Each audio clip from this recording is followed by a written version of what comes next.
So all in one day, that started at 6 a.m. By 11 a.m., we got a call from the two executives in Scripps, New York, up in New York City, and the general manager of HGTV. And they said, guys, and the GM was crying, we're going to cancel the show. Guys, you came face to face with cancel culture. Tell us the story. So Jason and I had just gotten out of pro ball. We started a real estate company in Charlotte, North Carolina. It grew to 100 offices across 35 states. We were applying the principles of the Bible. It was awesome. And at the height of our business, we got a phone call from a production company that says, do you guys want a reality show? So we were like, sure. So they took a small sizzle clip to LA. They came back and they said 5 networks wanted us. TLC made the first offer. Now it's the spring of 2013. TLC makes us this offer. They wanted to do a show called Twinning. We still have no idea what that was about. But anyway, in the middle of that, HGTV came to us. They had just signed Chip and Joanna Gaines to a show called Fixer Upper. They hadn't even done a pilot yet. So they said, we've got this family, the Gaines, and we really want to take the Benham family. We want to give them a show called Fixer Upper. We want to give you a show called Flip It Forward. And we want to raise these families to the top of our network because we really like the way that y'all's families work together. So we were like, oh, this is going to be great. So we go about 6 months, we're negotiating with HGTV, and they reached out to us and they said, man, we noticed that you guys are very vocal about some of the politically incorrect issues, specifically life and marriage. And they said, literally, they said this, many of us believe just like you guys do, we just don't talk about it, which was very interesting. So we said, look, hey, you can read any blog, you can watch any video. And they're like, oh, no. We like you guys. We want to sign you. We just want to make sure that you guys understand that there are groups that are out there that are not going to like you, but that's okay. We believe you're going to be stars on this network. Fast forward 2014. We are 5 weeks into a 10-week film shoot. Fixer Upper with Chip and Joanna Gaines had just done the pilot. Great reviews. The showrunners from Waco left Fixer Upper, came to Charlotte. Now we're 5 weeks in filming Flip It Forward. Commercials are running. Endorsements are coming in. The money is flowing. It is crazy. Jason and I literally cannot believe, like, this is actually happening. Wow, this is great. They know who our dad is. They know our faith, and yet they're continuing to give us this platform. So we get a phone call from our general manager at 9 p.m. at night. And she said, we were already done filming for the day. She said, hey, the filming is coming over. We're getting strings of some of the episodes. This is going to be amazing. You're going to be stars on the network. But there is a group called GLAAD, GLAAD, Gays and Lesbians Against Anti-Defamation. They said, HG goes, this group is all over us. They do not want you guys to have a show. But don't worry, we're sticking with you, and you're going to be stars on the network. Fast forward, we get a phone call, or we get a text 6 a.m. saying, guys, what's happening to your show? And we're like, we don't know. Well, all we know is we're going to be stars on the show. They said, have you seen HGTV's Facebook page? So we went, and on Facebook, it's had one sentence, we are reviewing the Benham Brothers show. And underneath it, hundreds of comments from just people all across the country. Had no idea where they came from, and just saying all kinds of horrible things about us and our families.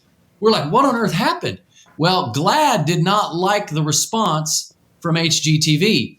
So GLAAD tapped Right Wing Watch on the shoulder and said, provide a new narrative on the Benham Brothers. So Right Wing Watch wrote this article that said, look who HGTV is about to bring to their network.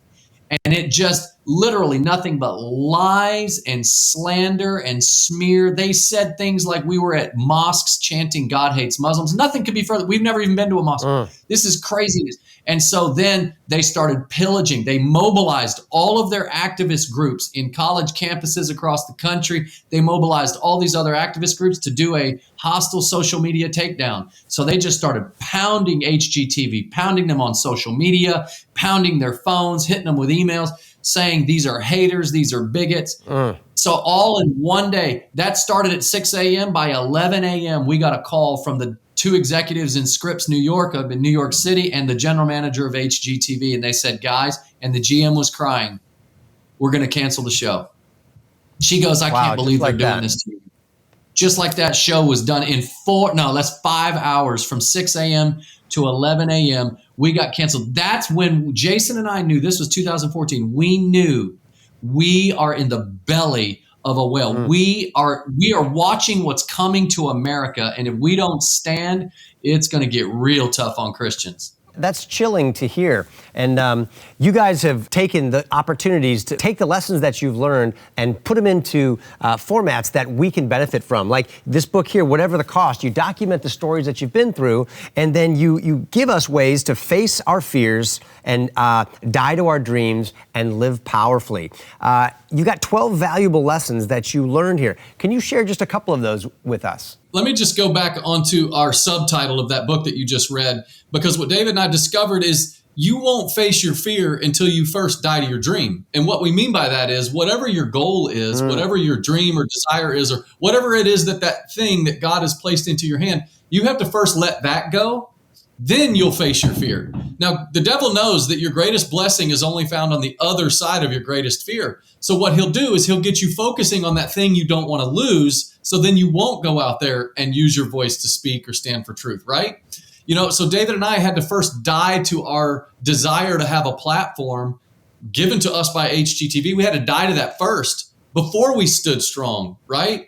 It's the same thing that we encourage pastors with. Like, you won't stand strong until you first let go of your congregation, until you let go of that. Your income, and image, and then influence. You'll stand strong. You see, one of the lessons that we learned, because it just, when you start looking at so many young people who are scared to death to stand for their faith, I look and I think about Elijah, who stood strong against 400 prophets of Baal, 400 dudes who came in the spirit of Baal. And that spirit of Baal is God's not the real God, right? And Elijah stood against them. And then those guys ended up getting killed. But then Elijah ran from one person. It was one woman who came in the spirit of Jezebel. See, the spirit of Jezebel is far more evil than the spirit of Baal. Baal says God isn't the real God. Jezebel says, I don't care about your God. Jezebel's spirit is that sexual anarchy, and I will kill you if you disagree with us and stand against us. That's who Elijah ran from. Elijah runs and he hides in a cave, Kirk. And God asks him, what are you doing here? And he's like, man, I've stood for you, but now she wants to kill me. And then, we know the story. God passes by in the hurricane and the earthquake and the fire. And then God asks him a second time, Kirk, what are you doing here? And Elijah gives him the same response. And at that point, God says, okay, go appoint Elisha. And then Elijah's taken up into heaven and he never dies. My opinion, Elijah, a hero of the faith, but yet at the end, God had to replace him with someone who would stand against the spirit of Jezebel. The spirit of Jezebel is happening today. It's inhabiting cancel culture that says, if you don't believe like us, we will annihilate you. And it starts, Kurt, in sexual anarchy, because that's one of the first things that God created. Boy. He created male and female, puts them together and says, become one. And Satan's like, I'm going to pervert that. And I'm going to pervert it. And I'm going to then create this spirit that discourages people and tries to force itself on people to tell you to be quiet and don't talk about that. That's why we have to find men and women today, boys and girls today, who are willing to stand against this evil, demonic, foul spirit that's the Jezebel spirit that is now called cancel culture, that we say, whatever the cost, we'll stand. Yeah. Oh man, that's so good. And that always seems to be the point, the target, the point of the attack. And we need to stand against that. I love this lesson that your dad taught you. He said, if your theology is not your biography, then your theology is worthless.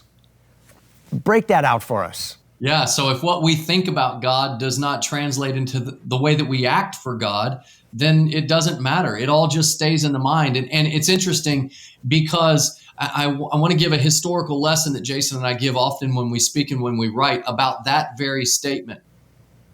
Back in the Third Reich with Hitler, he actually made a bargain with the church. He said, you can have your theology, you can have your services, you can even evangelize, you can sing, and you will be paid by Germany. That's the way it was in the German church, that they were paid by the state. He says you can have all of that, but you cannot organize and mobilize and speak against the state.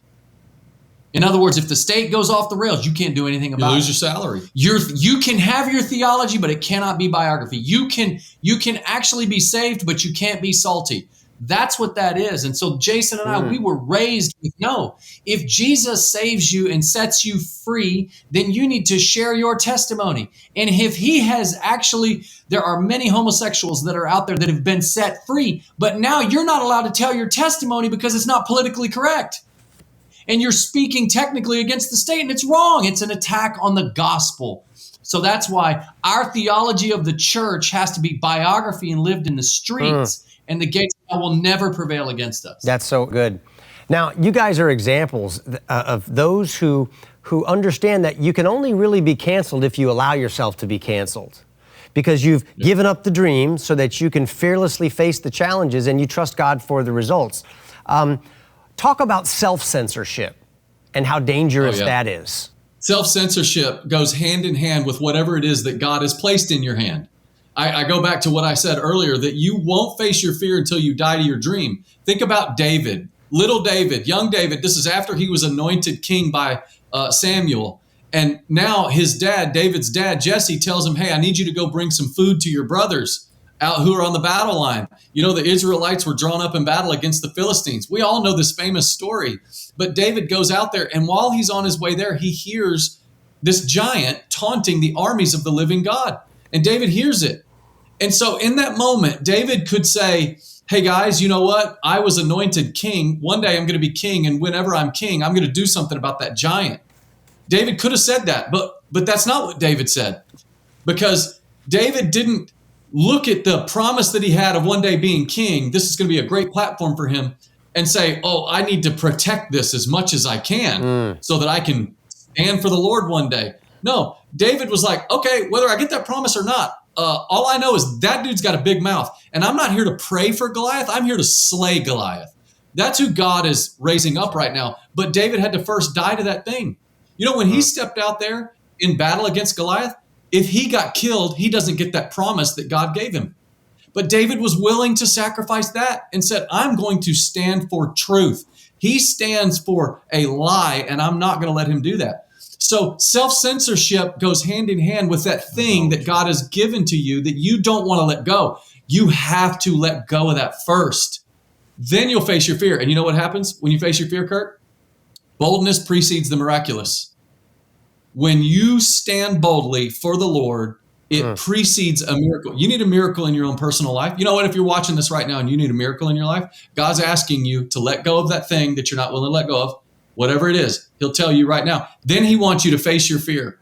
And then God promises when you face your fear and you make it through whatever that fear might be for you, stand strong in that moment. And God promises there's a miracle headed your way.